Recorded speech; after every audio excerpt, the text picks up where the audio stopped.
Hey guys, thank you so much for stopping by the garden today. We are outside because I wanted to take my little seed cell tray out here to start acclimating in the sunlight out here. So this sunlight out here is going to be a lot different than that grow light. My grow light is LED full spectrum that I was using, so that's more like the sun out here, the natural sunlight from outside versus like a T5 fluorescent grow light.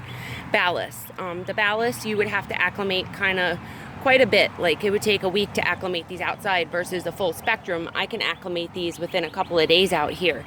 So we have a lot of little seedlings on here and they're getting pretty big to where I have to put some Superthrive on them so we can transplant them outside. So to acclimate these seedlings out here, you're going to hear a term like hardening off, and that is the technical term for doing this. And that just means acclimating your little seedlings like this outside to the outside elements, the sunlight. The sunlight's going to be a lot stronger out here. So I do it 2 hours a day. I put it in 2 hours of morning sun today, then I'm going to take it out for the rest of the day, put it underneath that grow light for the rest of the 8 hours. I usually keep my grow light on for 12 hours, 13 hours, 14 hours sometimes, it depends. But that grow light's only going to be on for about 8-9 hours because these are outside for 2 hours today and then 2 hours tomorrow. We're going to increase, so 4 hours tomorrow, 6 hours the next day, 8 hours the day after that. And this way we're in 8 hours of full sun with these little seedlings. We have oregano, we have arugula, we have basil, we have calendula, we have spinach, we have different kinds of peppers, we have eggplant, we have a lot of lettuce that's starting to stretch right here, so we're going to get those transplanted really soon. And these are my tomatoes. We're growing Roma tomatoes and little jelly bean varieties. I've never grown those before. So one thing I like to do at this stage when they grow a first set, like the first set that comes out of your leaves, that's not a true set. That is something all seeds are wrapped in, so that always comes out, those leaves. The second set is your true set of leaves, so that's what you want to start counting from.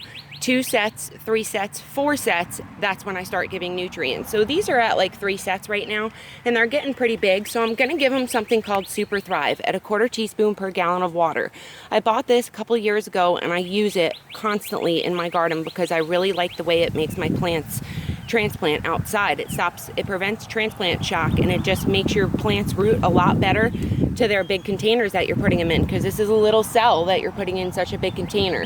So you're going to need to watch that. Sometimes they get transplant shock because they have so much room to grow in, and they have so much room that they get transplant shock because you're messing with the roots. You're planting it in a bigger pot, you're putting it in a different location, and this really helps with that. So we're just going to mix it up. What I do is let my water in my jugs, I put it in my jugs, let it sit out for about 24 hours to 48 hours before I use my water, because I have a well that has water softener in it and it's salt, so I bypass that, but I still have a lot of chlorine and chemicals that are harmful to my plants. So when I'm giving little seedlings nutrients like this, I like to kind of control the water I'm giving them. Usually I just give like a lot of my plants out here the hose water, but I like to control the nutrients I'm giving them when they're such a small seedling, because they can get damaged sometimes. Just gonna put that on there. We're gonna put 1/4 teaspoon per gallon of water with a little measuring spoon in here. I let that water sit out for the 24 hours to evaporate all the chemicals out of the top. This way it's safe enough for my plants. I do that for my house plants as well. We're just gonna put that little thing in there. You wanna shake this stuff up really good, especially if it's been sitting for a while, just to kind of incorporate all that stuff together in case anything's settled in there. We're gonna put our cap on. We're gonna give this guy a little shake. And then what I usually do is just fill up my little things on the bottom. These little trays come out instead of watering from overhead. I just go ahead, fill up the bottom about 1 inch, let them soak up. They'll soak that water up from the bottom up. This way you're not splashing that water around, and they'll be good to go. They'll soak that up, and then in about a week we'll come back and we'll transplant these guys outside for you. Thank you so much for watching, you guys. If you need any help at all or have any questions on growing these or acclimating them outside or what I did today, I'll write the name of the nutrients down below so you guys know what it is and who it's from. Thank you so much for stopping by, you guys. We have so much more here to come from the garden. We're gonna come back, like I said, in a week and do a little video on transplanting those little seedlings outside. We have some peas that are ready to pick. Check this out. We got peas that are ready to pick right here.